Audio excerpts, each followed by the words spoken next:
اللہ کے رسول صلی اللہ علیہ وآلہ وسلم نے فرمایا کہ اللہ فرماتا ہے انا عند عبد الظن بی، میں اپنے بندے کے گمان کے مطابق اس کے ساتھ ہوتا ہوں۔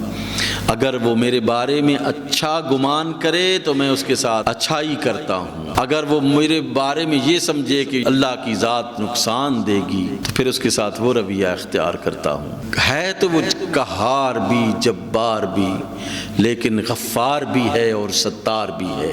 ہمارے اس کے قہار اور جبار کی طرف رویہ نہیں ہونے چاہیے، بلکہ میرا رب میرے گناہوں کو معاف فرمانے والا ہے، میرا رب میرے گناہوں پر پردہ ڈالنے والا ہے۔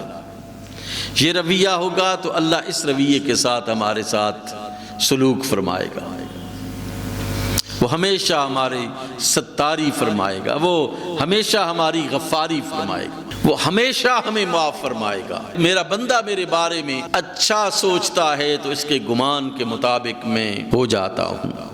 حضرت جابر بن عبداللہ انصاری رضی اللہ تعالی عنہ روایت فرماتے ہیں کہ جناب رسالت مآب صلی اللہ علیہ وآلہ وسلم نے اپنی وفات شریفہ سے 3 دن قبل ارشاد فرمایا، اور میں نے سرکار دو عالم صلی اللہ علیہ وآلہ وسلم کو خود سنا، آپ فرما رہے تھے لا یموتن احدکم الا وہم یحزن الظن باللہ عز وجل، کہ تم میں سے کوئی بھی شخص اس حالت میں نہ مرے کہ وہ اللہ کے بارے میں کوئی منفی سوچ رکھے، بلکہ ہمیشہ حسن ظن کے ساتھ تمہیں اس دنیا سے جانا چاہیے۔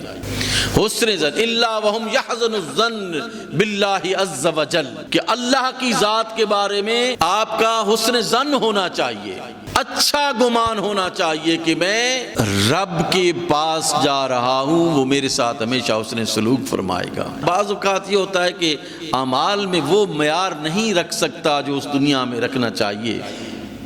ایک مسلمان کے لیے کم از کم پاسنگ مارکس کے اعمال تو ہونے چاہیے، کم از کم اتنے۔ اعمال میں بعض اوقات جو ہے وہ انسان جو ہے وہ کمزور بھی ہو جاتا ہے، لیکن دیکھیں نا، مسلمان کو یہ اعزاز تو ہے نا، جب وہ پیدا ہوا تو پہلی آواز اس نے اپنے کانوں میں اس کے جو پڑی ہے وہ اللہ کا نام تھا، اللہ اکبر اللہ اکبر۔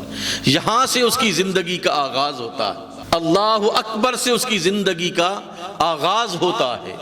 پھر وہ چھوٹے سے بڑا ہوتا ہے، بڑے سے بالغ ہوتا ہے، ہوتے ہوتے پھر اس کی زندگی اختتام کی طرف جاتی ہے۔ جب وہ دنیا سے جا رہا ہوتا ہے تو تب بھی وہ لا الہ الا اللہ محمد رسول اللہ پڑھتا ہے۔ پوری زندگی اس نے اللہ کی کبریائی زبان سے تو کی ہے نا، کم از کم چلے اعمال سے وہ کر نہیں سکا، لیکن اس نے ہمیشہ اللہ کی کبریائی کو بیان کیا ہے۔ اس لیے آپ ہر مومن کے بارے میں حسن ظن رکھا کریں کہ اور کچھ نہیں تو پوری زندگی لا الہ الا اللہ تو پڑھتا رہا۔ دیکھیں نا، یہ چیزیں بڑی میٹر کرتی ہیں۔ سرکار نے فرمایا کہ ایک ایسا شخص جو ہے جس کے دل میں ایک رائی کے برابر کے دانے میں کے برابر بھی ایمان ہوگا، یعنی لا الہ الا اللہ ہوگا، اللہ اسے بھی معاف فرما دے گا۔ ایک حدیث میں آتا ہے کہ تمام بداعمالیاں اس کی ہوں گی اور اس کے پاس صرف کلمہ ہوگا، تو دوسرے ترازو کے دوسرے پلڑے میں جب اللہ لا الہ الا اللہ کو رکھے گا تو وہ اس کے تمام گناہ ہلکے ہو جائیں گے، وہ پلڑا بھاری ہو جائے گا۔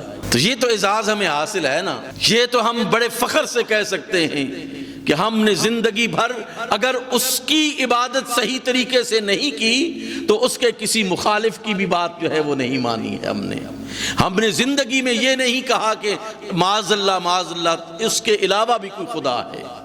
ہمارا تو بچہ کہتا ہے اللہ ایک ہے۔ یہ اعزاز اللہ نے ہمیں عطا فرمایا ہے۔